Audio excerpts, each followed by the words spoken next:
Pull out your hose and grab your can. We're about to integrate another Pest Geek podcast. Hi, everybody. Frank Hernandez here, and welcome to the Pest Geek podcast, bringing you the latest information on pests, products, and politics from today's leading industry sources to help you start, manage, and grow your pest control business.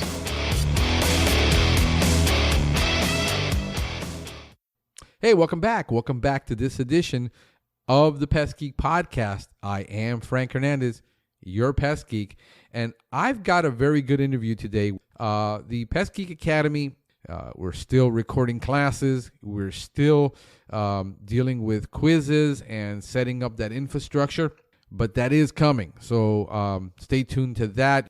Hey, if you guys appreciate what we're doing here, you appreciate what I'm doing, what Stephen Van Tassel is doing, trying to bring you the best free content and be the world's #1 pest control training podcast that is free.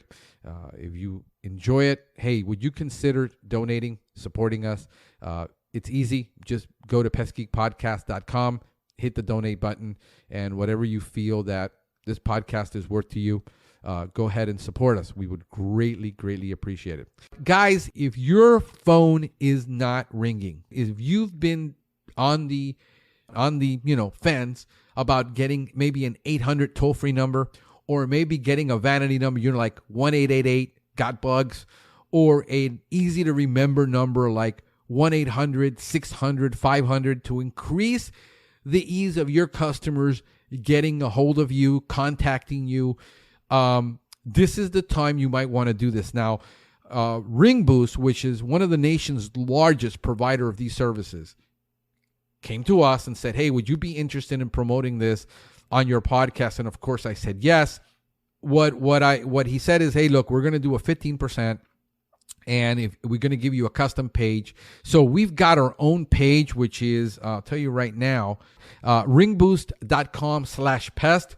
If you put in pest 15 at checkout, you look for your number, get the number because you can do this right on their website.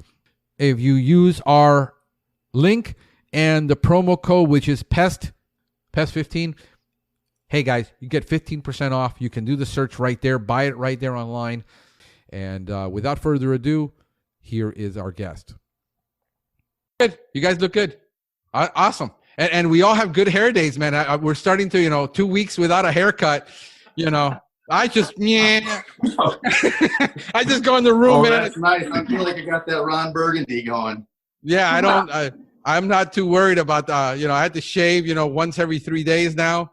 And, just when I have to see people. And, but other than that, it's good. So where are you guys at? We're in Michigan. You're in Michigan. Okay. Yep. In northern Michigan. So while there's not very many cases of the pandemic near us, we still definitely are taking every precaution because we are in a hot state. Yeah. Yeah, I know. We're starting to see more and more in our state. And we have so many elderly people in Florida that's been a big concern. So absolutely. Yeah. So I've been pushing for online academies and webinars for everything for a year, for about 10 years now, talking to people and saying, listen, we got to move to webinars and we got to move to online and stop putting so much emphasis on rooms and booking hotels. And now everybody's going to have to do it. So you guys are way ahead of the curve there on that, since that's what you do. Talk to me, Sarah. I mean, it's Sarah and Josh, right? Correct. Yes, sir. All right. So we can introduce you guys to the Pest Geek audience. Sarah, let's start with you ladies first. And tell me about you and about your history and what the heck do you do there? Well, my role at this company is to put the training together and to oversee all of the training across the 27 states that we currently work with. My education is in horticulture from Michigan State University, and this position just kind of fell into my lap. When I started at this company, Pesticide, this pesticide school was just kind of a blip on the radar. It was an idea that hadn't fully formed, and it's been 3 years now, going on 4, and we've taken it from this kind of idea, how do we do this, into a school and industry that now has over 50 available courses across 27 different states, and we're still growing. Amazing. One of the things that Josh and I are supposed to do today is start filming another course for witch stirring pests. So we're constantly growing, and it's been a ride. So let's talk about, because I love concepts. We're starting our academy after I've been talking about it for 5 years, and the podcast was something that I had thought about for like 3 or 4 years. I just didn't have the time. So we started the podcast like 5 years ago.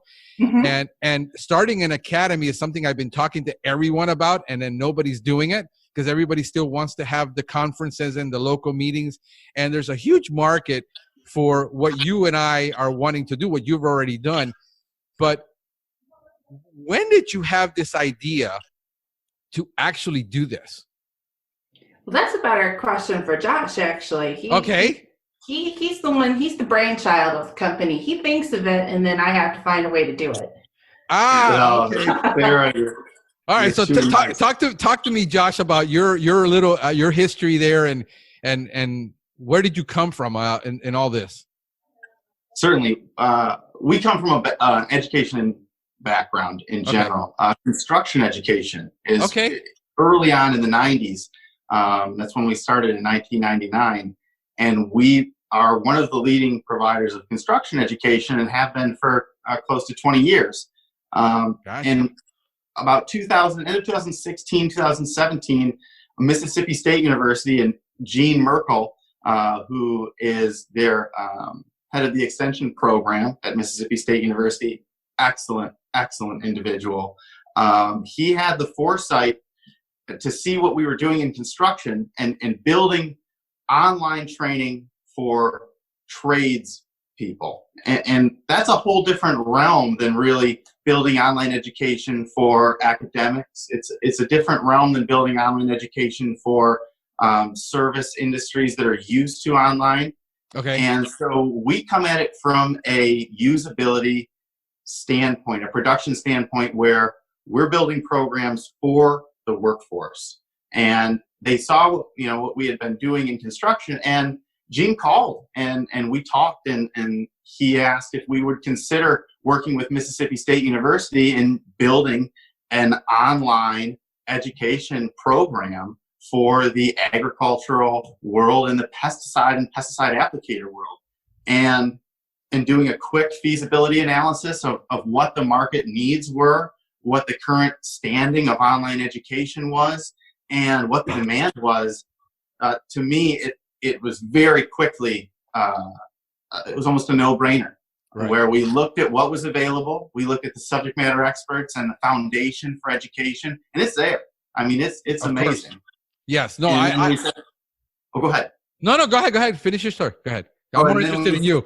We said, how do we take what is currently done in a classroom, and this is generally how we look at everything, how do we take what's currently done in the classroom and build an online program that gives the positives of the classroom and also builds in the power of an online setting?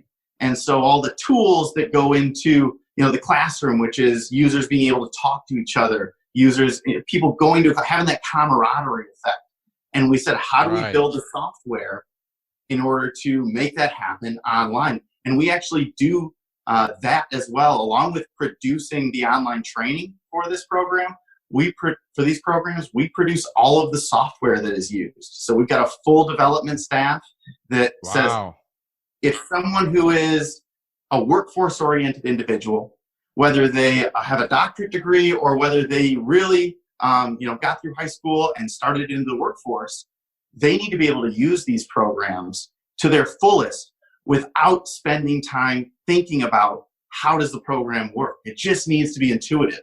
Right. And so building in the forums within the courses, building in the interactivity and the really video, just like we're doing this podcast today. Right.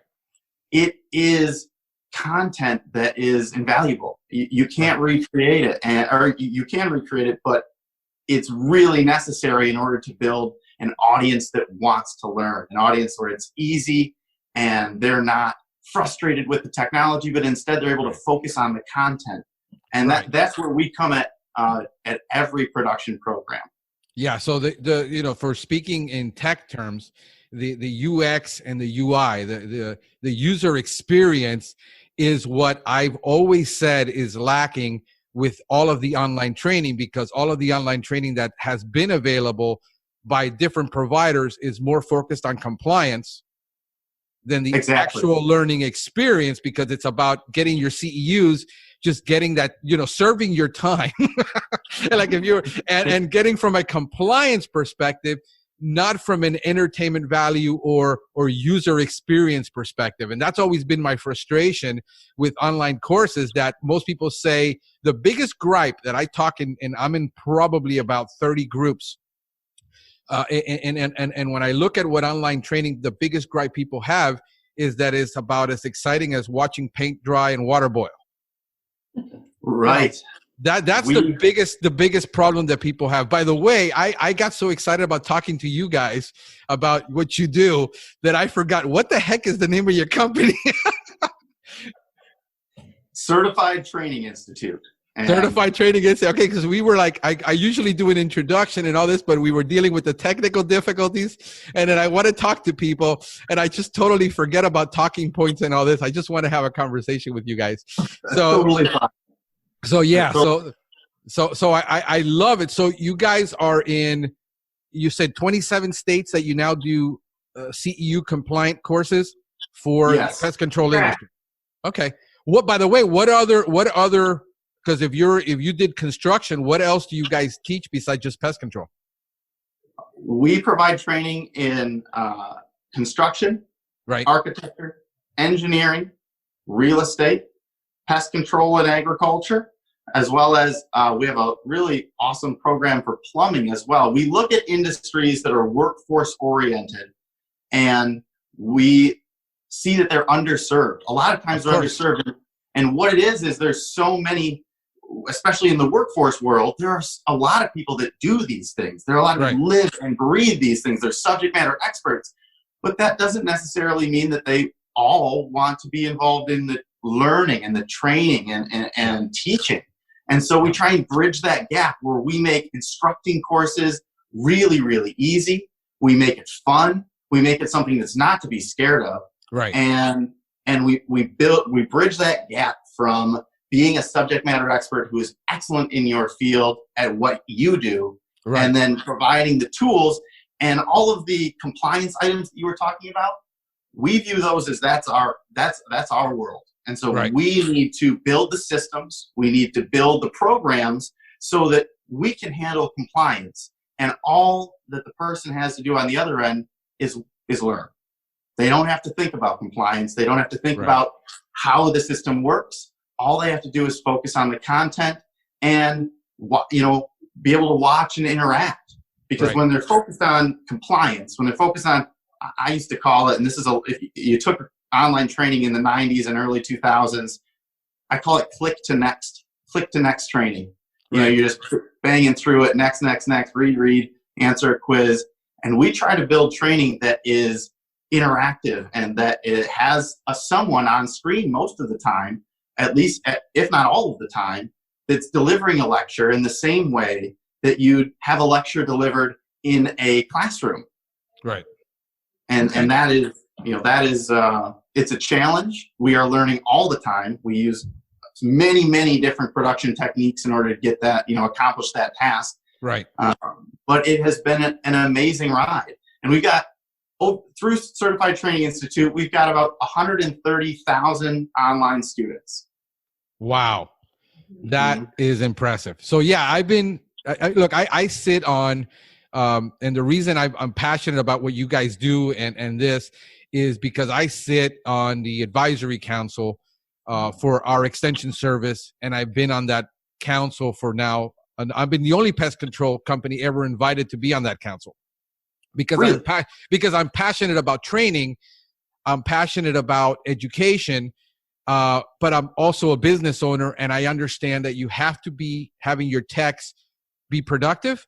You can't send everybody to all-day training. Everybody wants this mentality in a classroom because they feel like that's the only way people can learn, because that's the way educators have a different way of looking at things. I'm a business owner and a marketer. I'm not an educator, although I'm passionate about education.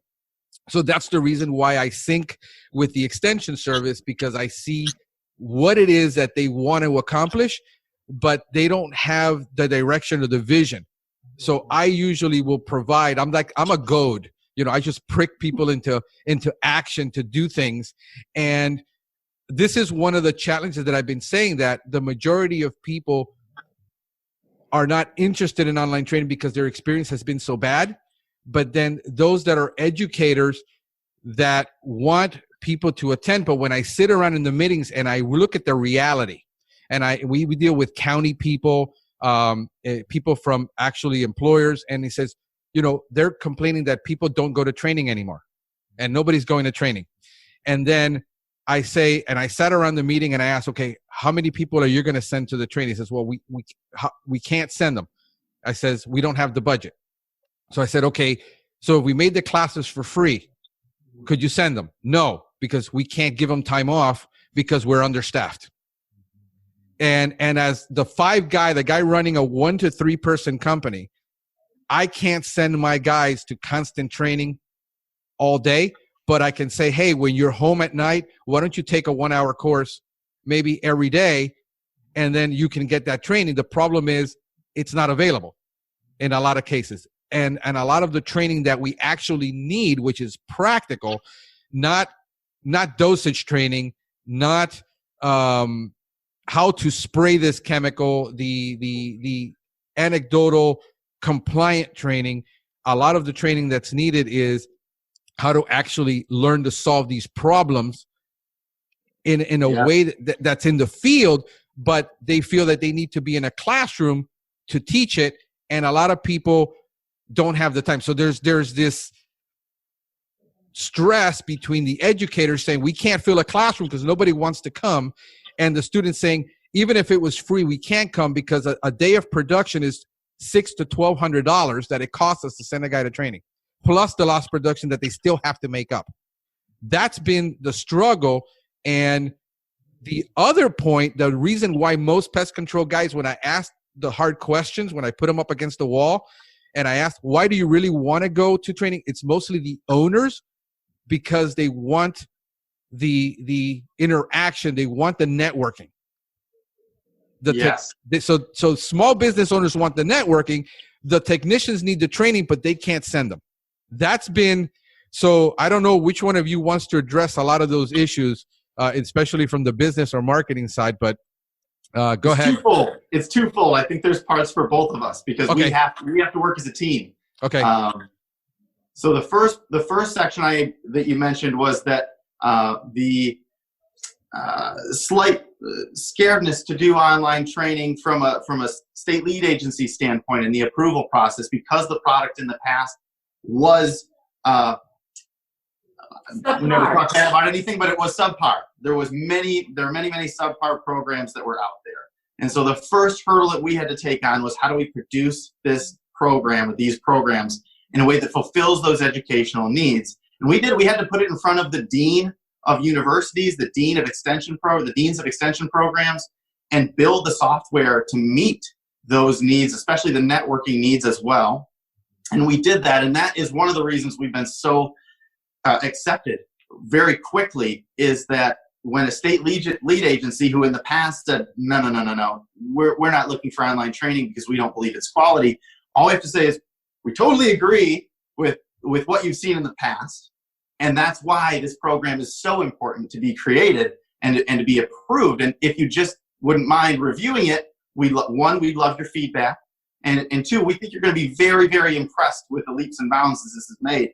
And Sarah has been instrumental in creating those relationships and getting the programs in front of the people that they need to get in front of, in order, once they see it, once they see what's been created and the difference in training quality, they come back and go, I did not know that this was possible. I did not know that this was a thing. absolutely, we can accept this program. And at that point, it is on, you're right, it is on the business owner, it is on the marketer to then get it in front of the students. Because if the state lead agency has that feeling, so many of the applicators, so many of the people in the field also very much, have that feeling of, I didn't trust online in 2008. I didn't trust online in 2009. Well, this is a whole different ball game these days. Right. And it's really because of the work that Sarah's doing. And then Sarah, I'll let you touch on the second part of that question. Refresh my memory. The second part of the question was, yeah, how do we get in the mentality between the business owner, the educator, and then you have the technician in the middle? All these people are having different positions of why they can't attend training. The reason that owners like to go to expos and conferences and training is purely for the networking. The educator wants somebody to understand all the compliance part. In the middle, we have the business portion that says, I'm a business owner, I got to make a profit. Compliance is really not on the top of my scale. It's something that we have to, nobody likes to be told what they have to do from a compliance perspective. We realize we have to do it, but it isn't really high. I'd rather go to a conference that teaches me how to make more money and be a better pest control technician, not necessarily how do I comply. And there's two different mentalities there that we have to have help these guys reconcile this. Right. So that's really where I come in. And that is, I take all of the training and I look at the compliance requirements and I put that all together. Right. So the networking, online networking is more difficult than it is at a conference. There's just no way to get around that. One of the things that we've tried to help with is to put a forum at the end of all of our courses where people can comment something about that they saw in the course or they had a question. The course moderator is usually the author, so Josh or I will reply to those. We have students sometimes having conversations between each other, but the networking is a challenge of online platform.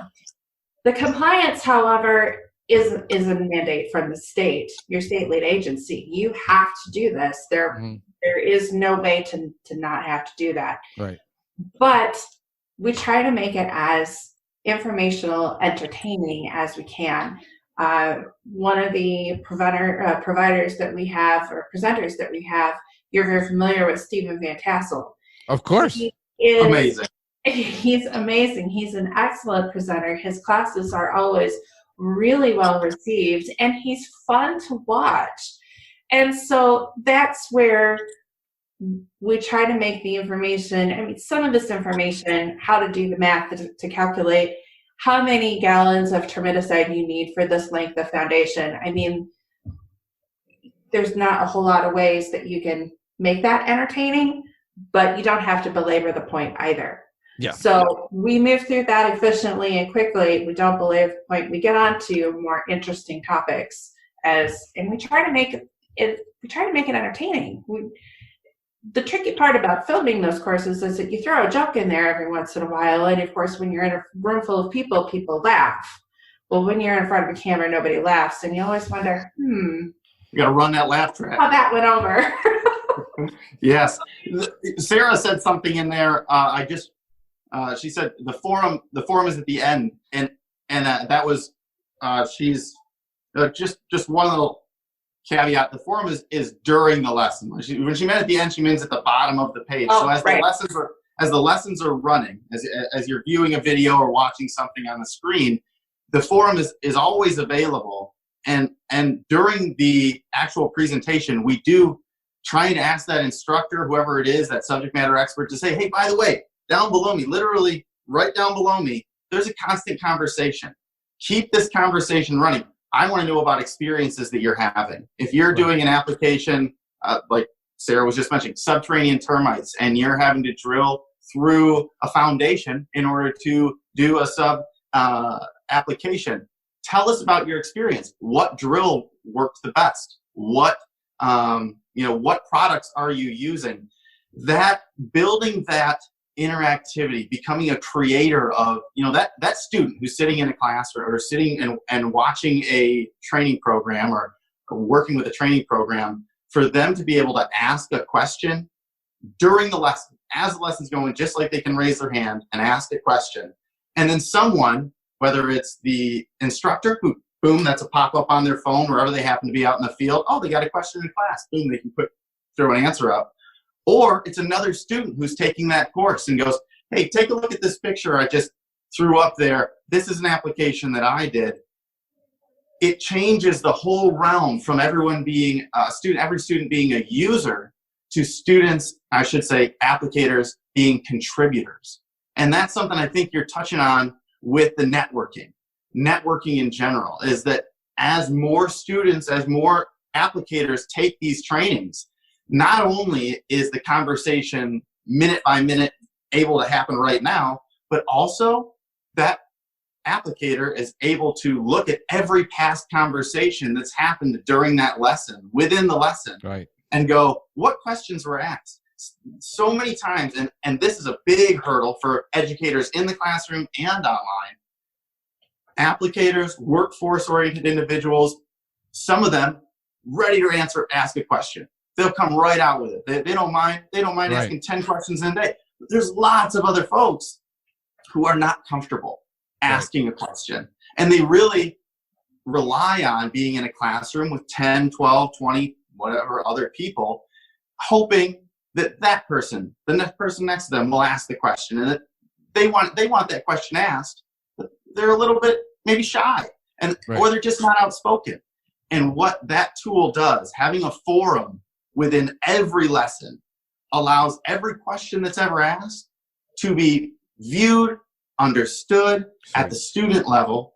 And they don't have to be sitting at their home. They don't have to be sitting in their office, or they can be doing this in the field. If let's say they're doing an application and they're working sorghum in the South, and they've got a significant infestation, and they want to pull up, hey, quickly, I want to look at how do I measure the number of beetles that I'm finding through my sweep. How do I do the sweep correctly in order to find, do I need to apply, or is the threshold not quite there yet? They can quickly, with their phone, boom, pull that lesson up, jump in the truck, and in 15 minutes have watched a section on how to judge thresholds. And then say in the forum, hey, this is what I'm dealing with right now. Not only did they complete that, that training, they got that 15 minutes of training recorded, they're watching the video, they're actually taking it, but also they were able to ask the question while they're in the field on their phone. Just like we're at least one of us I know is doing this on their smartphone. All of the training, everything that we produce is always available via any smart device. And any so enabled device can access the training. Right, can access and use it. And that makes it so that they do have a little bit of that networking, a little bit of that students asking questions, a little bit of that camaraderie. Camaraderie is a huge factor. I mean, you're a business owner, keeping your staff motivated to do the best possible work, keeping them moving forward and feeling like they're making a difference and they're actually making change. Hugely powerful for enabling a workforce to get things done.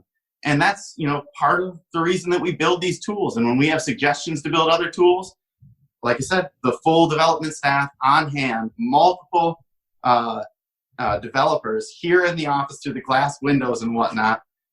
It's massive. We do not outsource any of our software development, which we, in the past 10 years ago, it was kind of a must. These days, as of five or so years ago, we said, no, in order to get that experience that an applicator needs, that a workforce individual needs, they need to understand how we work as American workforce. How do we work? How do we understand? And that's how we have to build the software. Gotcha. So everything is on your system is vertical integration. You control the process from beginning to end. Absolutely. Sweet. One of the big things, like I'm a visual and an audio learner. Like I can go to a conference and listen and remember everything that was said. Where I don't have, I'm actually self-taught. I got my horticultural certification from Miami-Dade because they offered a course, and I took it, and I got my certification back in 2009. But thank you. But I'm never been one that I'm self-taught and I'm self-motivated. I'm a self-starter. So I spend most of my time, reading entomological journals and, reading the stuff that bores the snot out of people. Some people. You're not wrong. Yeah. So I will sit there and I'm on Google Scholar, and that's the stuff that I read. I don't worry because 90% of stuff that comes on. But I'm that kind of guy. I mean, I have a very, like, people tell me I have to go to a classroom to learn. Some people need that, and some people are visual learners, and some people are kinesthetics, and how do you in this training? How have you dealt with those kind of learners to deal with all this? Because it's a reality. I mean, my wife's like, she can only really learn in a classroom. She has a very difficult time learning on her own in front of a computer. I do self-study, and I will dig in because I'm just that kid that just keeps asking why and annoys the snot out of everybody. And that's just me because I'm just that inquisitive. So I don't have a problem learning. But how do you deal with this in those aspects of the traditional learner, or what are you seeing going forward also with millennials that we're seeing? Multi-format content.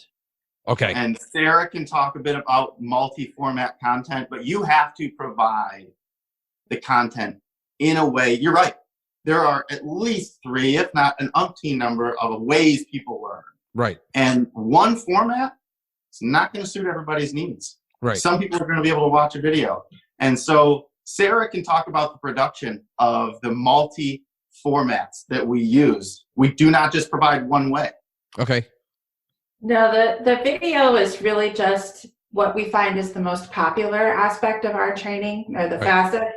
But in addition, and it's, when we say video, it's not like this Zoom meeting where it's just me or Josh or you on the screen. Yeah. We actually have a PowerPoint presentation that's running simultaneously behind the presenter.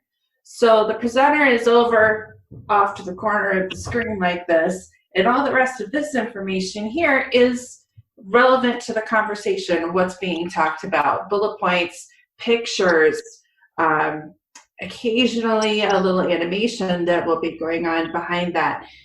But even for people who don't really like to watch a video or type thing or listen to it, there is text down below the video box in that lesson that can be scrolled through and read through at your leisure, after you've watched the video, before you watch the video, referenced after you've taken it. All of that information, all of that essential information is down there in a written format also, so that people who maybe didn't pick it up when they were listening to the video or got distracted with what was going on elsewhere in the room can go back through and scroll down and reread that section. What were they talking? Oh, that's what it was. Okay. And it's a great tool to, especially if you're studying to take an exam or to add a certification to your existing credentials. Having those tools to both watch and then read, and then go back and watch and read again if you need to, that can be a really great study tool to help really solidify the information that you need to be able to reference when you're taking your exam.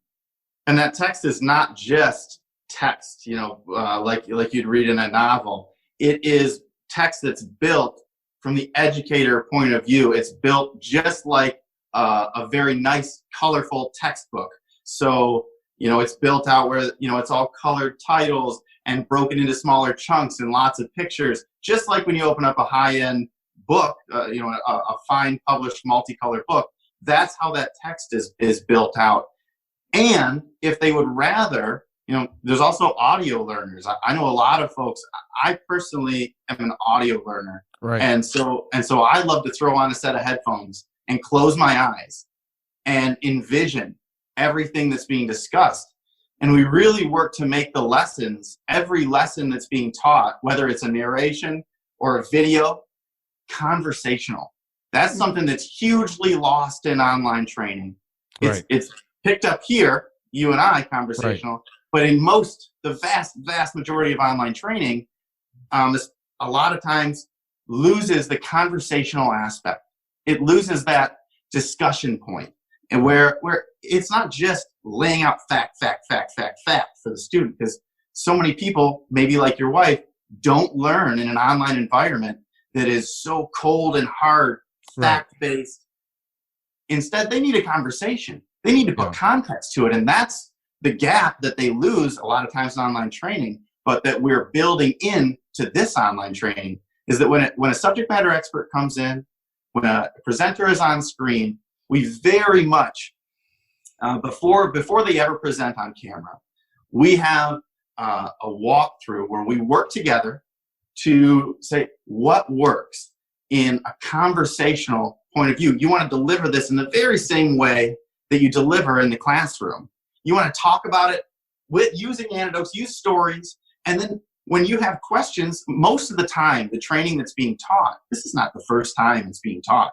This has been taught many times in the classroom. And so when they get to a certain topic that they know they generally get a few questions on, stop. Have a conversation about it. Ask those questions, or oftentimes we'll have a few students actually in the studio. We've got a green screen, soundproof, beautiful studio, and we'll have students sit in that class, and so that the presenter, who's normally used to teaching in a classroom, is able to interact with the student base while they're teaching this online class. Brilliant. Those students are able to, raise their hand, ask a question on the microphone, and then that instructor goes, "You know what? You're absolutely right. You're absolutely right. Let's talk. Let's go a little bit deeper into why a pump, this type of pump, might break down more quickly if you're using a wettable powder solution versus this pump over here. And this is what I've dealt with in the past." That little thing that I just covered gets lost so often in an online format.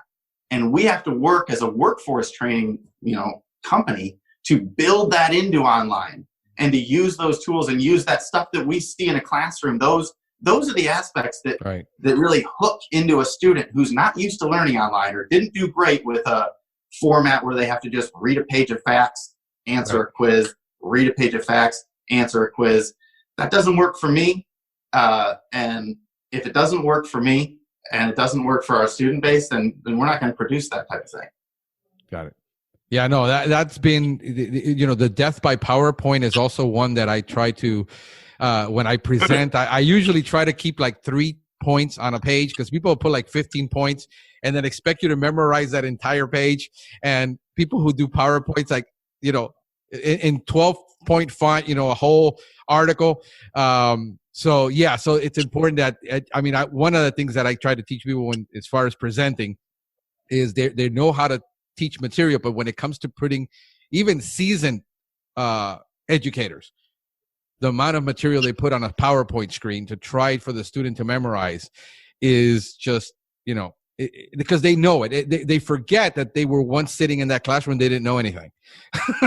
Well, that's been a big thing with dealing with educators. Yeah, a big hurdle with educators is trying to get them when they're trying to create. Because I'm working with a couple of local educators here, trying to get. I'm more about goading people into doing what they should be doing than to continue with the status quo. So I'm trying to get a bunch of these extension guys to record their classes and put them on YouTube and just, I believe in content marketing and just we're producing content on a daily basis here, and we're putting it out to get people to know what it is that we're actually about. Because we still, I've been on this podcast now for 5 years and nobody knows who the heck I am. That's a reality. In the grand scheme of things, nobody knows who the heck I am. I'm really a day trader of attention. I have to be. And I think as educators now, and everybody's going to feel it now with this coronavirus thing, when you were used to doing 200 conferences a year and now you're down to nothing and you're not putting out the content. And so, how are you dealing with the marketing part, and how do you see that? Because I recognize your material, and it comes up in a lot of the search terms that I look for. but I never actually saw you because I didn't see any videos or anything like that. What are you doing as far as marketing and all that? Or is it just through the extension, the state base, things like that, so people can find you? Broad mix. We have a broad mix of marketing. We do have a full marketing staff. It is something that is a massive mountain. And as you know, I'm sure in the online world specifically, it is new, now, next. There is never I did such a great video and I put it out there and it's going to work for me great for the next 10 years. It is not. No. It is, you have to be constantly bringing new items to the table.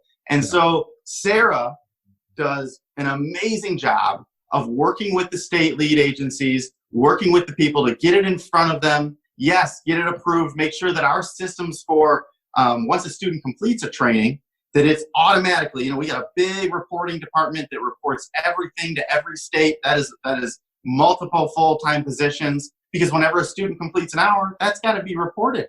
That has, there's follow through there.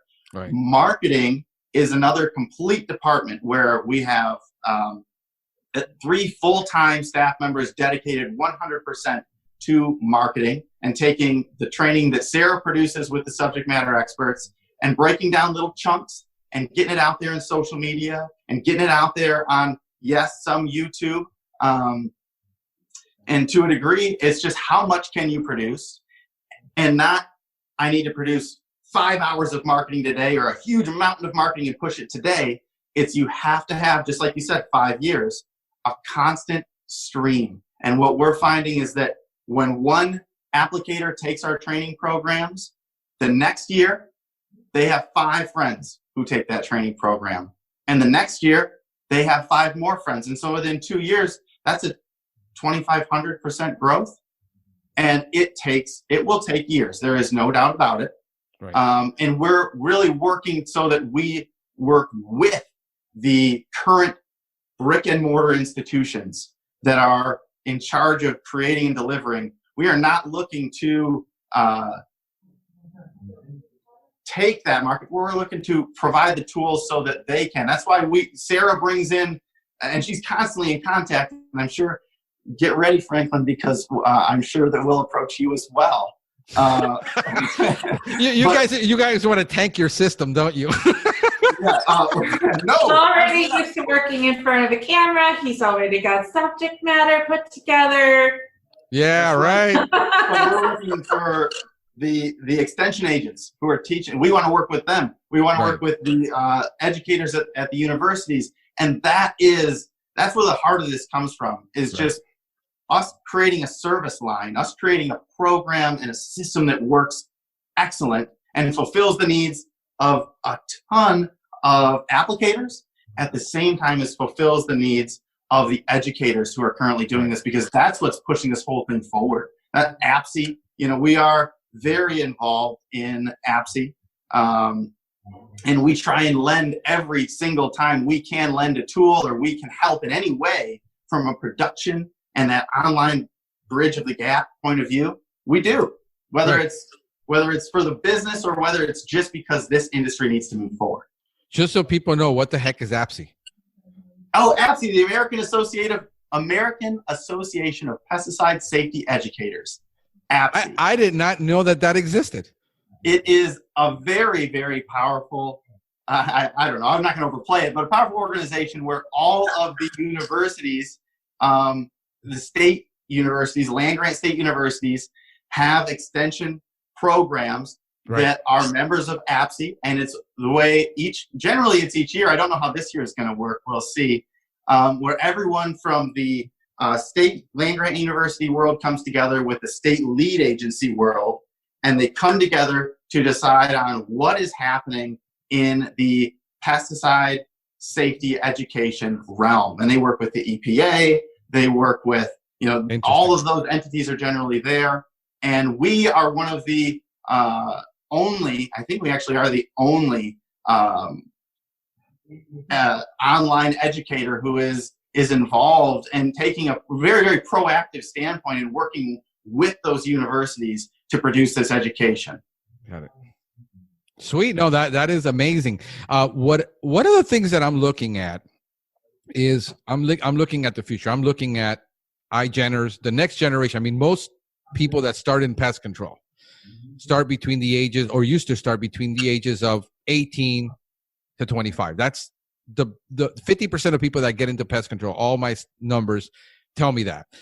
But with this next generation, we're looking at them getting into the workforce later, and they're non-traditional learners.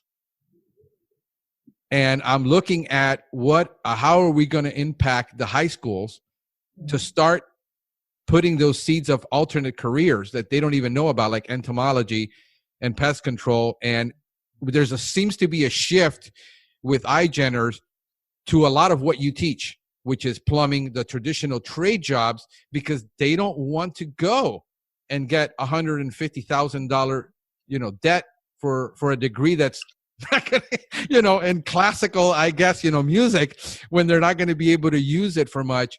And a lot of this so the positioning and looking forward, and I've been talking about this now for 5-6 years, and a lot of guys don't seem to get it, that the classes are going to shrink, the online classes are going to increase.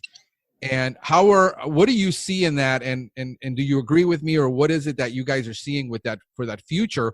And how do we start marketing, like, instead of being on Facebook, being on TikTok for this group of kids that are not going to be on Facebook, because that's for old people, and Instagram. What are you guys seeing in that, and what are you guys experiencing with that mentality, and how are you guys dealing with that in your marketplace? I feel like I'm talking too much, Sarah, but I can. No, go ahead, because my sphere in this company is really, it's a niche. It's the training. It's the working with the state lead agencies. Now we have a very extensive library of online resources. So I feel like we've done a good job positioning ourselves to be available, to have a product ready for these people who are getting into this pest control business. And this, aside from the continuing education, which is the mandated part of maintaining your company, we have a fairly extensive library on these exam preps. You have to go pass a test before you can be a certified applicator. Right. Well, we have a prep course for the core standards, which every applicator needs to take. We have a prep course for people who want to get into turf management. Yeah, prep course for ornamental management. We're working on a prep course for specifically wood destroying, but we have a prep course for general structural pest control.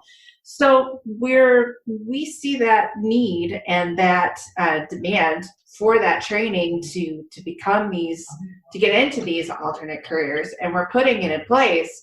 And based on the growth of our company, it's more in demand every year. Every month we have more people who come to us and say, "Hey, I want to do this. How do I get started?" Well, the first thing you need to do is take these 3 classes and then take an exam. So it's coming. We do come from a grassroots perspective, certainly. The point that you were making about the younger generation, it is to a degree about being cool. There's a little bit of that. Yeah, you mentioned TikTok and Instagram and Facebook.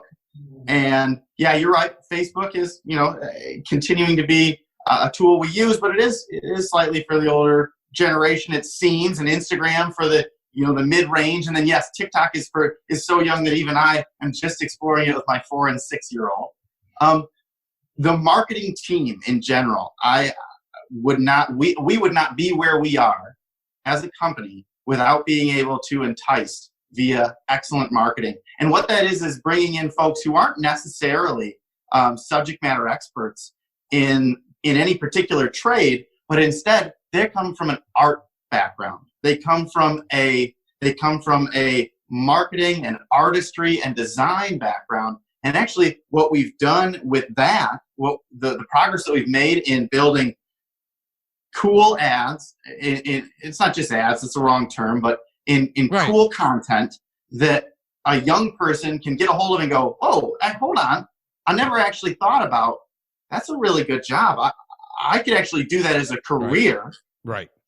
And being able to put that in front of mom and dad in the same sense that they can put in front of them going to college for this or that, whatever you kind of mentioned there, and get that pride factor from their parents, from their peer group, where they're doing a proactive, productive thing moving forward, whether that's going to be a pesticide applicator, whether that's starting the apprenticeship program for a journeyman plumber's license, or journeyman contractor license, journeyman electrician license, all those things.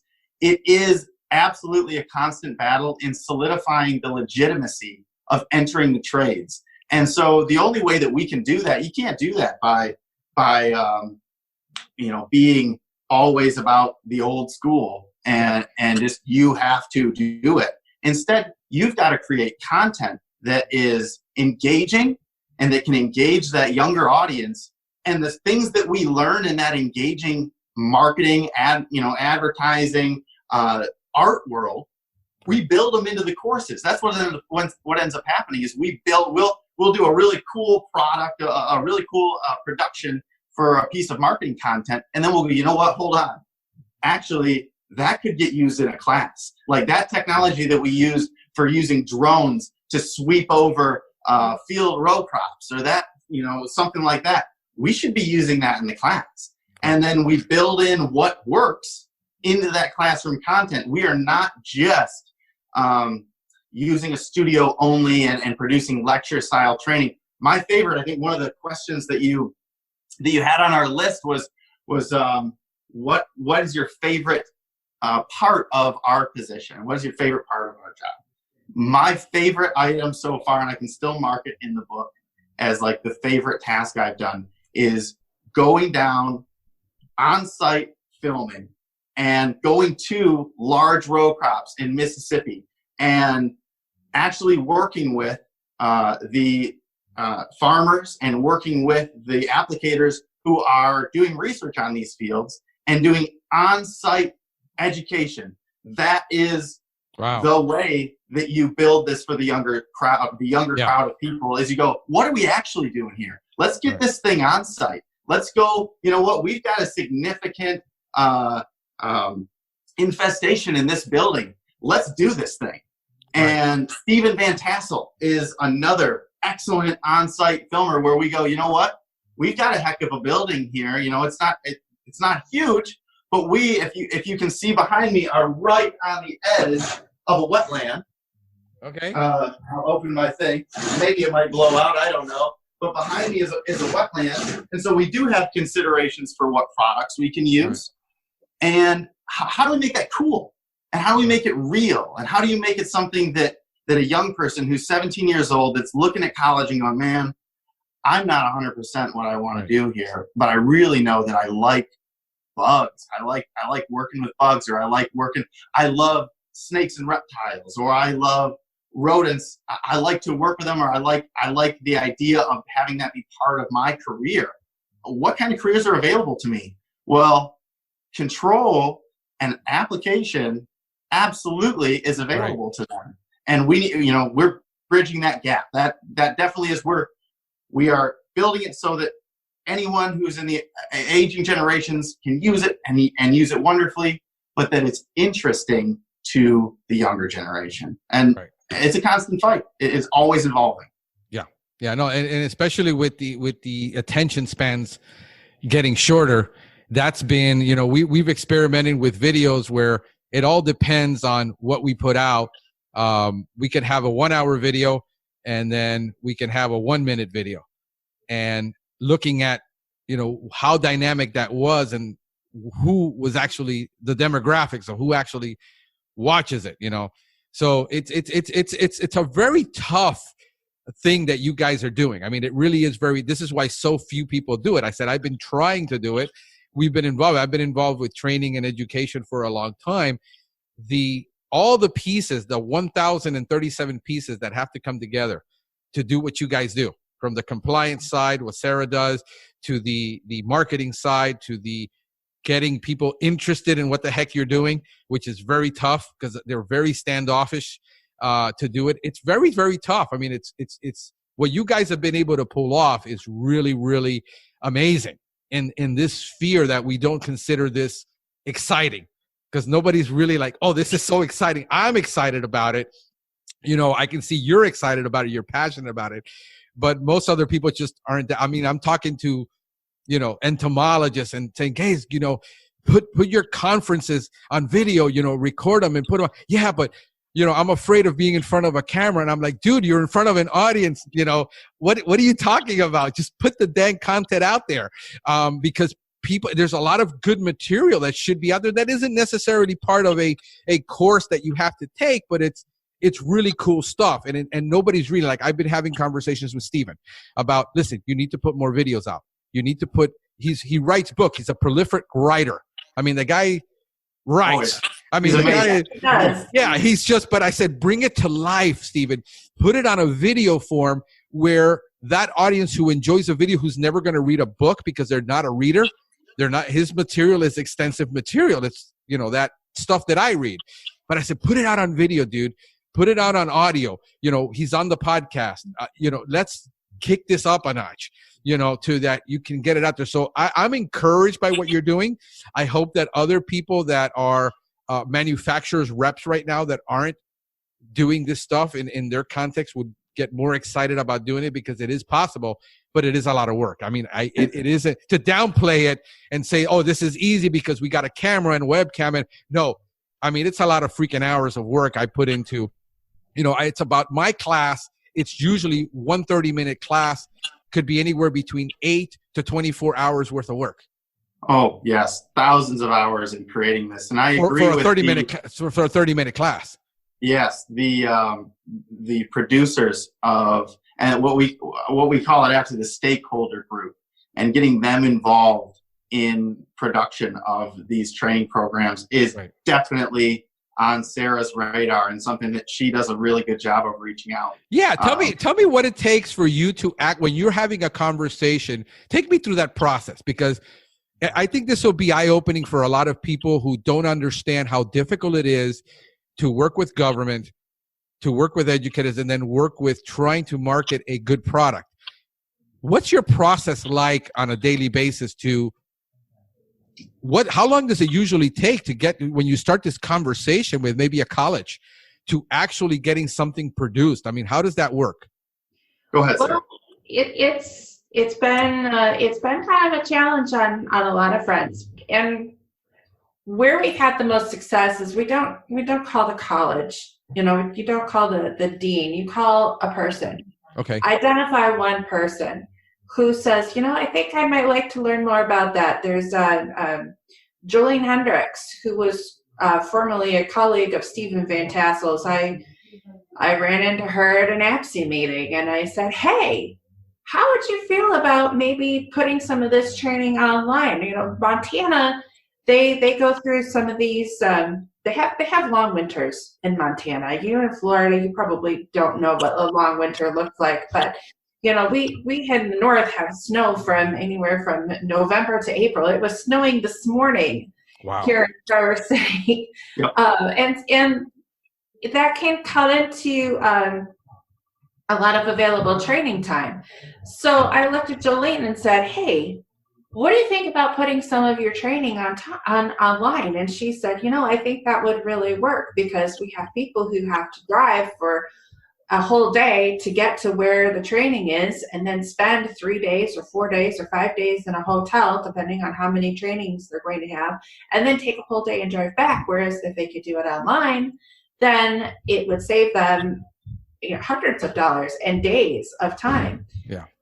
So once the person is interested in doing the training, really it's a fairly painless process for that person after that. They'll come to our studio. We exchange email and lots of conversation ahead of time, get a PowerPoint from them that looks good and that will not be one of those 12-point font paragraphs on the screen. Make sure that the PowerPoint looks nice. Then they come and they just talk.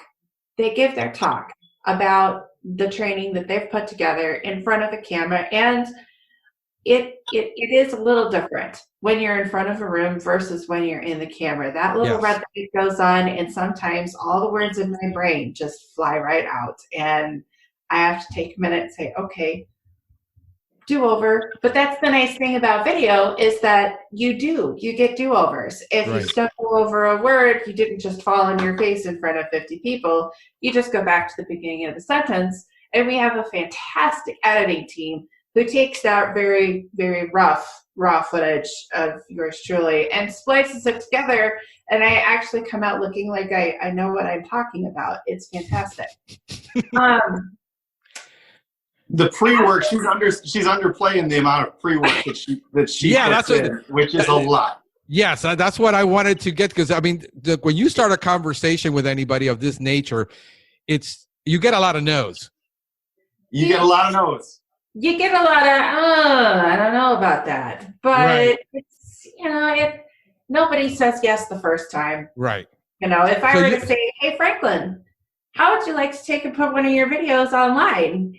I'm down. I'm like one of those guys that I leap first and then I ask, what did I just jump off of? But that's just me. That's just my entrepreneurial nature. But I know from dealing with a lot of educators and government people, they're very, very reserved, conservative, very, everything is, they're not very progressive in this mentality of where things are going. They want to conserve it where it is.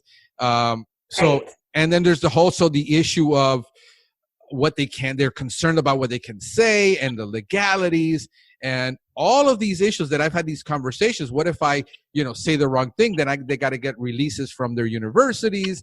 And it's, the documentation process of them having to go through this is how long does it usually take from the time that you have this conversation with them, that you initiate, to the time they actually get the video produced and get it out the door? Anywhere from 3 months to a year. 3 months to a year, or longer. But it all depends on it. It all depends on that individual, really. Yeah. You are an eager person. You'll jump in and figure it out as you go. But that's also why we have started talking more to the individual instead of to the university. Because if I approach this individual and say, hey, what do you think about doing this outside of your official position? That content, that intellectual property is that individual's intellectual property. And so they can come and give a talk on it outside of their university credentials or industry credentials. And that's their deal.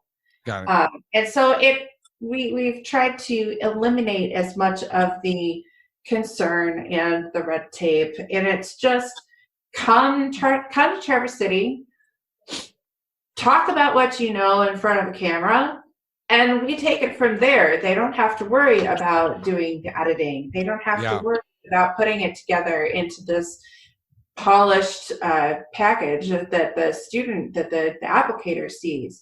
They don't have to worry about taking it to the state lead agency and getting it approved.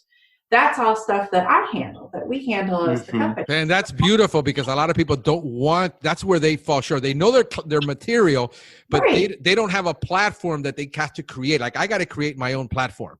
Nobody's doing this for me. So you've created the platform and you allow them an outlet to be a creator. Correct. Why reinvent the wheel? We've already got the system in place. We have the database. We have the platform, the learning platform. I have a relationship where if I call any one of these 27 states, they know who I am and will answer questions. And I'm constantly reaching out to new states to try to fill in these holes where we're not in just yet. So I take on most of, I think, what tends to give people some hesitation into taking their material to an online format. I take all of the work. All you have to do is come and present your information. That's beautiful. And it gets out there. You're more of a salesman than you know. Because you have to do a lot of selling in a different way to get this to happen. And, you're kind of like a CIA recruiter, if you join us, and you have to sweet talk them into this idea. But I get it. I mean, there is a lot of selling on your part that has to happen for you to make this, make it. And you're in between dealing with the states and managing those relationships, which is hard. And it takes a certain class. I could not do that. I have CEU approved material in my state, and the process is pretty easy. It's not too difficult in Florida, but managing those relationships, it takes a certain type of a person that can deal. I have a very difficult time with bureaucracy, as an entrepreneur, and I'm very impatient with people and processes. Do you guys have like a course that you do for these people to help them, like TED Talks does, where they prep people for actual presenting the material, how to properly do it and set up and all that? Yes. I was like, that's a really good thing. We should do that. we call it the initial presenter package. And so what we do is we set them up with, an example program, and we lay out exactly how it's going to work. And then we provide them access to lots of different formats of training that we've done. Okay. And we set you up with an online profile, and it's not just one course, because we really don't like to do that cookie cutter.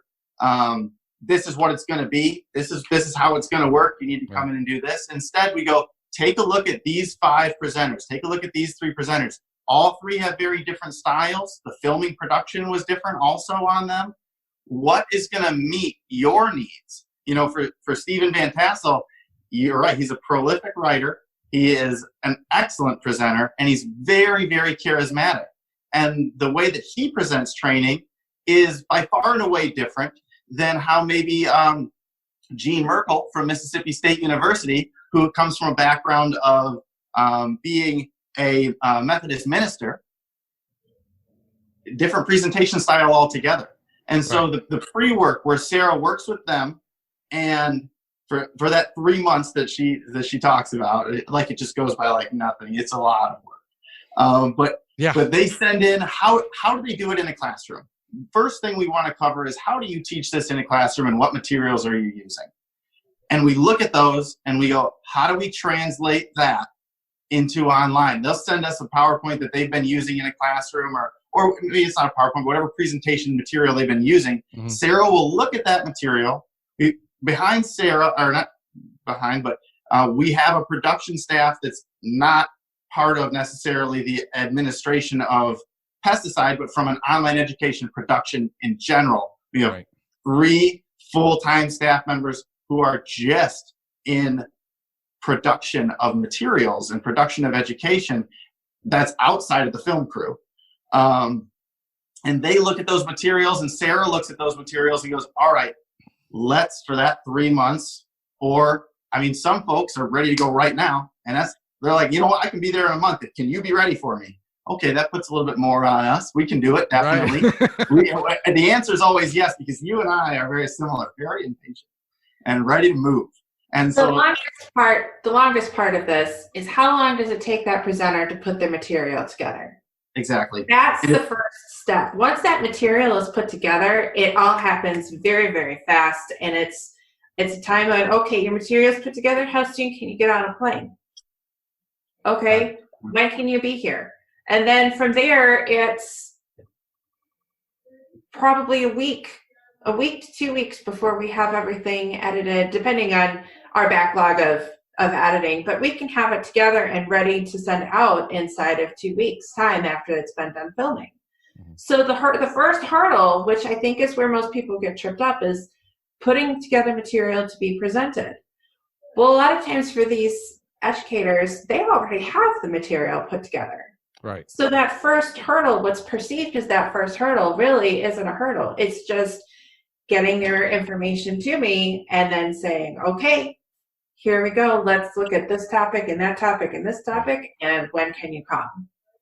That's the first. And if they have enough material, we do have the studio, all the equipment that we have is mobile available. So like when we go down to a university, or let's say a university does want to get on board and they say, we've got, we've got 5, 6 instructors here, and we've got a series of courses that we want to produce over a week period. Can you come to us? Yes, absolutely. If you're got a lot of material to produce, you've got, the cost benefit is there on us. We'll take that risk. We'll take on that expense. This one thing to cover, this never costs a subject matter anything but sweat equity, I call it. The actual, the work involved in getting your presentation correct. We try and take on every other risk, every other item. We do this generally on spec. And in a lot of cases, even now, if it doesn't look like this is going to be an immediate pickup where there's a big return, big financial return for training, we do pay up front. We'll take that risk on, and we'll say, we'll compensate you up front, and mitigate that risk and get your materials out there and get something created. We're a pretty unique company from that standpoint, in that we are proactive in producing and doing new things. And when we invest in 5 or 6 different products or 5 or 6 different programs, and then one or two of them hit hard, or two of them become very successful, that's a wonderful thing. Right. And we have to take a look at the feasibility of that and go, yeah. And Sarah does an excellent job of working with instructors to say, what is feasible? What works on your end for getting this thing produced in a relatively quick timeline, and something that is really high quality, that from that point forward, you can go, hey, you want to see how I teach a class? Here, let me send you a link. This is a class that's out there. And that is a very, very cool thing as well. Yeah, so let me ask you, Sarah, because you're doing most of this communication between educators and all that. Like, reaching out to these guys, like I would like to see like a course by Bobby Corrigan. I would pay money because I can never go travel. It cost me $2,000 to travel to see this guy anywhere he's at. Even he was here in Florida, I could not take the time off because it was going to cost me $1,000 to go for just 2 days to take his 2-day course, the Rodent Academy. I mean, I would pay big money, like $300 easy for an online course to see Bobby Corrigan. How tough is it to make that sale with a lot of these high-end people like Deanie Miller, for instance? I would, on bedbugs, I'd pay for that in a heartbeat to get that high-level training, or not necessarily compliance training, but the value of those 30 to 40 years of experience of doing one darn thing. How hard is it to get those? And are you looking at that? Is that something you guys have done with anybody? Well, we are still relatively new to this whole industry. 4 years, really, we've been doing this. You just said we have people out there who've been doing this for 30 or 40 years. So we don't have any big names like you just described. But I am always reaching out to professionals. I'm always reaching out to different individuals, people that I meet through these APSI meetings. Jolene Hendricks is at Montana State of Montana. Stephen Van Tassel, Jean Merkel.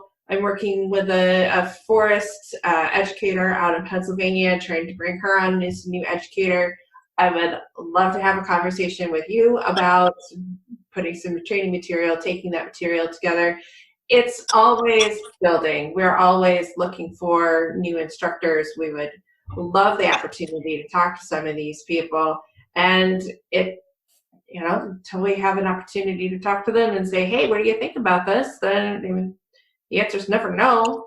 Yeah, because I'm gonna put out the word about this to these guys, and I'm gonna put them on the spot, because I do that. I put people on the spot. I said, you haven't come on my show, you loser, and then I'm getting a call next week. Hey, can I be on your show? And that's like, because most people, truly nobody's listening to this. Okay, guys, it's just you and us here. Nobody's really watching this, but I'm really excited about where this could go, and. 4 years, what you've accomplished is big. That's a lot to do what you guys are doing. But yes, I would like to see a lot of what goes on in these conferences. I was getting ready to go to the podcasters conference in Orlando. I could not go. I had already pre-made plans with my daughter to take her to go to Cape Canaveral on a field trip. And so I said, what do I have to do to get the videos? I'll pay full price of admission. I don't care. I would. And I did. So what I did is they contacted me and says, listen, if you'll pay for the full price of admission for next year, we're going to give you this year's videos of the full conference. I mean, stuff like that is to me invaluable because I can listen to that conference. And if I want the networking and all that, I can always network. I do. But I'm a Gen Xer. I'm 50 years old. I know I don't look it. I look darn good. But I'm 50 and I'm a Gen Xer who grew up in technology and IT. And I think like a millennial, but I can embrace an iGener and understand how they're seeing things, because I have empathy and understanding how I can relate to these people to get what I need to them to know in the way that they want to receive it, not necessarily in the way that I would prefer to give it. So to me, getting even conferences, not just necessarily CEU courses, we're having, even with which I've openly criticized and talked to them about it and goaded them, and with the National Pest Management Association, the conferences. In this day and age, we can't get these conferences online. They're so behind and but I was able to get the podcasters conferences. It's coming out in a month, and I'll have 200 conferences that were given on my desktop that I can watch. I mean, these are things that I'm talking about, that I'm goading people about, that I'm pushing for it. And people are like, well, aren't you going to get competition? I said, I love competition. The reason you guys are here is I'm putting up my own courses and I'm doing my own thing. But I'm more excited about what you're doing than what I'm doing, because I can see you're further ahead and you can do so much good with it that it doesn't bother me at all to have you on and say, because most people are like, well, why did you have on a company that does training when you're doing training?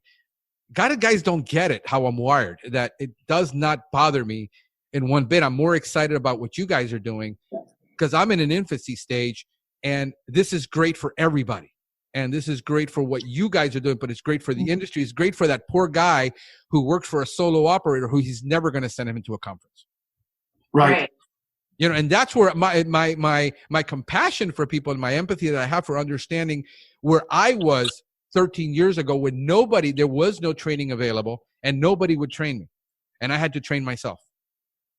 And that's what I'm looking at is, getting these guys who have all this brilliant knowledge in their head, and it's staying at the conferences and only to the people that can afford to go there, understanding that there's 174,000 pest control operators, but the National Pest Management Association in Florida, out of 17,000 technicians that are in Florida, they can only get 3,000 into a conference. Yes, well, that's part of the battle that we face, is because this is generally mandated at the state level. Right. And so many of those educators absolutely feel, and even they feel that the world kind of ends at their state. And yeah. Sarah's one of the big things that Sarah's able to push, and that we push, is that if you are a subject matter expert who lives and breathes what you do translates from Florida to Mississippi. And some of that will translate to Tennessee. And some of that will depending on the actual subject matter you're teaching. Right. The world doesn't end at your state line. Right. And that is a huge hurdle that we overcome, and that our systems overcome, is that we have to broaden the audience. We're broadening the audience and making sure, yes, the material, it fits your needs. It fits what you're doing. You don't want to be, something that's regional, that's not even close to your region. You don't want to learn about something that's going on in Florida if you're in Alaska. Right. But at the same time, if there's folks in North Dakota and South Dakota, Montana, who are dealing with some significant issues, and that same audience would hugely benefit from the information in maybe another northern area, Washington, Alaska, Oregon. Those states, the information needs to be produced. And what it is production. Filming a conference, a live conference with 100 people in the room, microphones, you know this because you have one in front of you. This is the only thing anyone can hear. So filming a live conference with someone up on a pedestal talking, it comes off oftentimes, not always, sometimes it's amazing, but a lot of the time it's less than engaging content. And so you have to take the information that you're covered in that conference and make it into a more engaging production. And it's just one extra step. Generally, the material is right on the money and the presenter is right on the money. But how do you create a content format and production? I mean, it takes investment. There's no doubt about it. And that is a big thing that conferences struggle with, is that along with doing what you're doing in a classroom, you also need to have producers that are there. And I've seen Sarah put on her producer hat and at a conference and go, hold on, microphones need to be like this, cameras need to be like this, and the audience, while questions are hugely important, it needs to be organized. Because if it's not organized, we're in a Zoom meeting now, but all Zoom meetings are not created equal. Right. And if the organization factor is not there, what you end up doing is spending a ton of money in production for a product that is, and it can end up being subpar. Right. And then you can't sell a subpar product. And so you gotta come at it from that full production value point of view. Yes. There is, I hope it's not off key. There's one, the ass word anyway. Ron Swanson says we don't half-ass two things or three things. We whole-ass one thing. Yes, yeah, no, and I can appreciate that and understand, because I did for the longest time. I've done live sound and I've done concert productions. I've been involved in media and that absolutely kind of, and it's very, very difficult to get the sound that the musician wants and the sound that the audience would want, and getting everybody coordinated. And yes, that is a huge undertaking.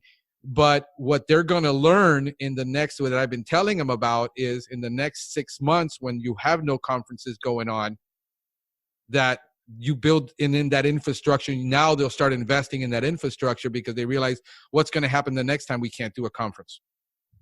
And I think that's where I look at it and I say, I'm looking at it into the future and say, how am I going to engage the next generation? I can't go back and try to motivate these guys who are 60, 70 years old. When I go to conference and I teach and I do training classes, it's the young people taking the notes. It's the young people looking at the excitement. I'm looking at one of my guys that just inspired me from the beginning that I started my career. And one of the things, he started talking about the future of pest control, and I was brand new. And he had me at that future of pest control where he told me 10 years down the road, this is what's going to happen. This is a guy he was one of the first graduates in Purdue University of their entomology department. Wow. That goes back. Wow.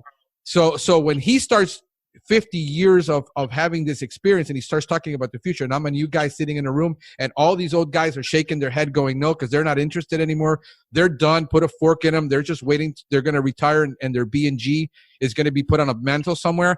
I'm looking at, what am I going to do for my company in the next 10 years? And this is the guy I'm listening to. And I did. And I basically prepared my company from being a lawn and ornamental company, Sarah, which is what I spent 95% of my time, which I learned everything from lawn and ornamental, that I decided, I'm not going to listen to a lot of these guys. I'm going to go to agriculture and see what agriculture is doing and learn from agriculture to do lawn and ornamental correctly. Wow. That's how I did it. I reversed engineered it. And to the point that we have an eco-friendly company today based on that one word that I got 10 years ago. So I'm looking at the next generation going, how am I going to engage the next generation of kids who are not getting a job until they're 25, not at 18? And how am I going to bring them into a field that I can't have a 50-year-old guy doing pest control because he can't crawl, he can't do this, but I'm not engaging these people. I have to be able to engage that next generation now and start marketing to them now so that when they do enter the workforce, this is there. And this is what the associations don't get. This is what the CPCO doesn't get. This is what a lot of these people don't get, is that they're stuck. But you guys are more progressive understanding that this is where it's going, and understand that you're staying ahead of this and saying in 10 years, we will be that dominant company that does the dominant training and that does have multiple channels of training, not just certifiable training or verifiable training. I'm creating a curriculum now where I want to introduce this introduction to pest control and introduction to IPM into the public schools as part of shop and things like that, because I understand that I need to engage this audience now in middle school, not in high school, not when they graduated, not when they're deciding what they're going to study in the next 10 years. But I have to do it now because we're having a difficult time finding, and in plumbing and in construction and in landscaping, every one of these construction, everybody's having that there are no young people that want to work who are the young people that need to do this work and learn, because it takes time to develop them, and so, I mean, it's just even things that you say, like things that don't go across. Like when I was talking about emerald ash borer. Well, that's a big thing where we are. That's a very big subject. It started up where you guys were at, and I've been talking about it. It says, guys, it's going to come south. It's going to come south. It's right now in Florida already, and I've been talking about it for years. And like people are like, how am I going to treat trees with emerald ash borers? I says, dang, we've known about it, but that's the thing, that a lot of training doesn't need to be certifiable. It needs to be information that people need. And training people need, that doesn't necessarily transmit to a CEU. Well, since you need so many CEUs anyway, yeah, it helps if it does. It helps, yeah. That's the tightrope that I walk, is I try to find those people who can give us the training on the relevant information, on what's current or coming, and still get it approved for CEU. Because at the end of the day, unless you're really, really passionate about finding more in your industry, which you are, Franklin, that the average applicator is not. They want to do the minimum. They want to do their 4 hours or their 10 hours. In Michigan, it's 8 per category. In Florida, I know it's 4 core and then a variable number of CEUs. If you've got an aquatic, you have 20 hours of education that you have to do. And right. They're not really interested in doing more than they really have to. So that's the tightrope that I walk, finding those people who are passionate about it and getting that information into a CEU approved format so that you can get access to that new and exciting and upcoming information and still get the credit that you still have to do. Yeah, that's exactly it. That's my tightrope right there. Okay. No, I mean, I agree that's one of the things that I'm looking at this and saying, I'm thinking like 100 miles an hour all the time. Like my brain does not shut off. It doesn't slow down. It's like, where are we going? And a lot of, goading people into this action, because I know that I'm more comfortable in this situation and giving you the information, getting it out there, and getting people excited about what's coming, and getting the next generation excited than I am about necessarily running a school. Right. That's not my major thing. I mean, which is why we would work well together, because you can get out there. She's pitching me hard, man. I mean, she's already dropped it. Like, she's pitching me 3 times, and she's a darn good salesperson. We have to. I know. Your passion bleeds through. You can hear it in your voice, and that's why if you are presenting to middle school and high school, that is what they're feeding on during your presentation, is the passion. I can see it in as you talk, and that's what we need to bring into online education. Is passion, is charismatic speaking, is making it cool, that it's cool to live this stuff, man. Oh, it is, absolutely. Like, it's cool to live it. You're not being, back in the day in the 70s, whatever, a nerd might have had a certain connotation, or geek might have had a certain connotation. Today, that is a cool thing. When you are the subject matter expert on a certain item, whatever it is, for us, yes, online education, we nerd out on that stuff, man. Like, we geek out on online training. Yeah. And we have to find and work with subject matter experts who geek out, who nerd out on the topic that they live and breathe. And when you have those people teaching, right, those people make a difference. Oh, That's yeah, absolutely. what makes a difference. Yeah, I totally agree. I think we're at the we're getting into that cutting edge. You're so far advanced because you've got the technology. Did you create your own learning platform, by the way, or did you use an existing learning platform? No, that's what I mentioned, is that we build all of the software. We looked at Moodle, we've looked at every one of, and we constantly have access to other learning management systems, LMSs. But yes, we are on our 4th iteration of building our own complete learning management systems. And we actually won Training Software Product of the Year in 2016 for the entire electrical industry. Wow. Based on the software production that we do. That is, when we went in front of the universities, when we went in front of state lead agencies initially, just starting in years ago, that was a huge buy-in factor, was that, yes, we're looking at this from a delivery standpoint and creating software and, employing the people here in-house, so that if we have, if the same question gets asked 3 times, how do I do this? That means there's got to be a software change. And that change can't take 6 months to implement. That change needs to be like, hey, Jason and Yvonne, guys, we got a problem. How long is it going to take to get this thing up? This is my vision. I'm going to draw it out on a piece of paper. Here's the path. And here's the path that Sarah creates. Here's the path. What do you guys see? Clickety, clickety, click. And, they spend some time really creating that UX.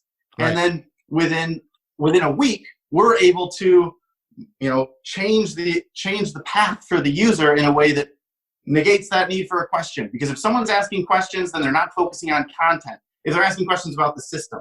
And so that's why that's distracting. We do, yes, all of our entire platform, and we're actually about a month away from launching a new version of our platform too, which is cool. Not that it matters. I hate to talk about what's coming next. No, that's cool, man. That's totally cool. What's now that matters. But no, we are never okay with just sitting on an out-of-the-box platform that doesn't meet the needs of a workforce-oriented individual who needs to take training to meet their their requirement and leave it there. We needed to work with the state lead agency. We needed to work with the student. We needed to work with the university. And so all of the cool tools, we have to build it, because there's not enough of a customer base yet for a massive company like Blackboard or Canvas or any of those to really create an excellent product. And so we took that on.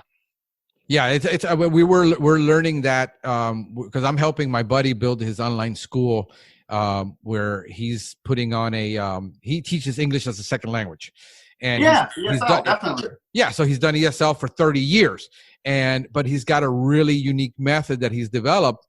And I've been telling him we need to do it. So I finally just said, I'm going to build the site for you, and I'm going to buy the LMS, and I'm going to build it for you because you're not going to do it, you lazy bum. And I just started building them and forced them to create the content. So we're having that huge learning curve of an LMS that sounds like it's so simple to use to get started. It's not. It's freaking a lot of hard work. I mean, he's put in at least 20 to 30 hours just learning how to set up the LMS. Oh my. Yeah. So and we're using one of the bigger ones that supposedly is we find nothing is easy. Everything is it's easy once you learn how to do it. But so he's building that online academy, and then I'm using mine to build a couple of the courses that I want to do for this project, because I'm thinking of my classroom as a long-term. I'm to the point where I'm almost going to give this thing away. I'm not even going to charge for it, because I want to introduce. I mean, my goal is in the next 10 years to make everyone understand what IPM is, because from IPM is a term that we use in-house between educators and government, and the customer has no idea what the heck IPM is. So my goal is to make IPM popular. I mean, that's my mission in life, right? I mean, I'm going to die. We have multiple productions on integrated pest management. It is absolutely in every single program that we teach, almost every single one, there is an IPM section to that, or at least in each lesson. How do you look at this from an IPM standpoint? And Sarah really does an excellent job making sure that each lesson has that built in. Yeah. No, so I really do applaud you guys for what you've done. It's amazing. Again, man, what is the name of the company? Certified Training Institute. Certified Training Institute. Is that certifiedtraininginstitute.com? Yes, Okay. it is. It's a little long. There's also online CTI.com, certifiedtraininginstitute.com, and you just click on pesticide, and it's entire built out. It's it's a heck of a fun thing to build. Okay, no, cool. And then so if anybody, do you have a phone number, or you prefer them to go to the website? No, we definitely have a phone number. Sarah, we didn't even touch on this item. Okay. Is that with 27 states, we'll make it quick, but with 27 states I'm good. currently being served, and the goal is all 50. Absolutely. Yeah, I was gonna say I mean, you guys are slacking here. You know, you only got 27. right. And the first, but every single one of those for your applicator, it's a puzzle. For Michigan here, you have 8 hours of core and 8 hours on each of your categories that you fill. And so each state and every applicator, every time they renew their certification and their license, they're looking at a puzzle. And so we have to have a full staff of what we call licensing experts. We used to be so small. 10 years ago, we only had 8 or 9 staff members, but these days we have to employ a lot more. And it's a great thing. But we have, when you call in, our phone number is 1-800-727-7104. And you're going to get the option to speak with a licensing expert, someone who just lives and breathes solving that puzzle. That's what they do every day, is solve your certification puzzle. And they go, okay, what are your categories? You got these 3 categories. What states are you licensed in? Because multiple applicators are licensed in. If you're on a state line, if you're on Kentucky and Tennessee, or you're on Florida and Georgia, right. You're going to want training that meets both needs. You can't take training twice. So Sarah works with those licensing experts on a very regular basis. She'll hold a training. If we're entering a new state or we've got new products that are being launched, she's going to work with those licensing experts who are also in-house, and they sit down and have a training on what does the applicator need and how do we fulfill that need and get them everything that's relevant to them and fulfill their licensing need. And so that is another huge, huge part of this, is that I'm sure individuals like yourself, you solve that puzzle yourself. You'll go online, you'll look at what's out there, you'll look at the categories and what it fulfills, and you probably don't mind pulling training from this source for a couple hours, that source for a couple hours, this source. But for a company with 25 people who are working for them and a whole bunch of different categories, that's a full-time position for somebody in the HR, the office manager, to sort all of those categories and make sure they have training for all of that. And our school does that. When someone says, this is my license and these are my 5 categories, that's amazing. 3 or 8, we go, okay, we got to get you exactly what you need and make sure that it's all fulfilling. And generally, we try and create a full package. That is when you see synergy across multi-groups, and you see synergy business to business, and you see applicators get what they need. And literally, we should forward these things on. We get it very, very regularly. But we just had another student in Arizona yesterday call back in. Of course, they say, thank you very, very much for solving this puzzle for me, but also I can't believe the content you've created. I learned so much because I was able to do it on my phone.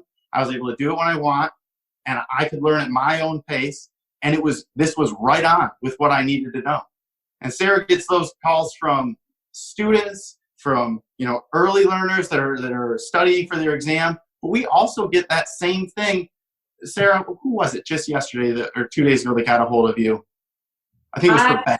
I forget their name, but somebody who'd been in the industry for nearly 20 years. And they said, I learned more in this 12 hours of education than I have in the last 20 years of doing. And that is not uncommon, because in a lot of states, they're just, think about it. If you're in a place like sometimes like Montana, you know how far you have to go to get a training? Because there's more people in my county, I think, that there is in the entire state. Right. It's a lot of guys have to take it every 4 years, every 2 years. Some states it's not every year, like Florida. So it is hard. This is one of the things that I talk about, that it's hard for a lot of people to get quality training. And if you're working right now and you're hustling during the summer, or whatever, you don't have downtime. You can do it at night. You can't go to a conference in the middle of the day. It's getting tougher. I mean, we're so busy here in Miami. Anybody tells me to drive an hour, I'm telling them, dude, there better be a good reason why I'm driving an hour, because it takes me an hour to go 18 miles. It's so congested. So, I mean, the opportunities for this, the amount of growth that can happen in this is just uncalculable. I mean, how much? It is scalable. Yes, it is scalable. Yeah, it's sobering, mind-numbing, and humbling at the same time when you think about I sit down and look at numbers sometimes, and I'm thinking, if I can get 1% of my specialty courses that I want to do, because I do a lot of specialty stuff that I want to get into, organic plant care and things that guys are into, which we're into, and one of the things that we've been able to do is really good organic ornamental pest control, which most people don't know how to do, and things like that. And I sit down and I say, there's 774,000 technicians somewhere in the field, and 1% is not. I mean, everybody wants to get a 10% market share. That's pie in the sky. I'm thinking humbly 1%. It's good that we can get those people that are passionate about that stuff being highly niched and all that. That's where I'm going. I mean, I'm going to that highly niched area, not the general CEU market. That's not my goal, but it's mind-numbing to see how much growth we can have in this. And how many people do you have in your company, by the way? I mean, that's okay. You can throw out the number. In the office, not today, obviously, because we're all working from home, but there's, I believe, 23 or 24 staff members. That's amazing. Full-time. And then, the subject matter experts, the list is crazy. And they're all over. But in general, yeah, that's about sweet. The size of our company. So that's sweet, man. I've thoroughly enjoyed this. This has been amazing. And I've had a blast doing this with you guys. So thank you so much for taking the time being on. And here's what I'm going to do. I'm going to give you a challenge. Okay. To your marketing team. All right. Okay. They got to come up with the headline for this podcast. Ooh. All right.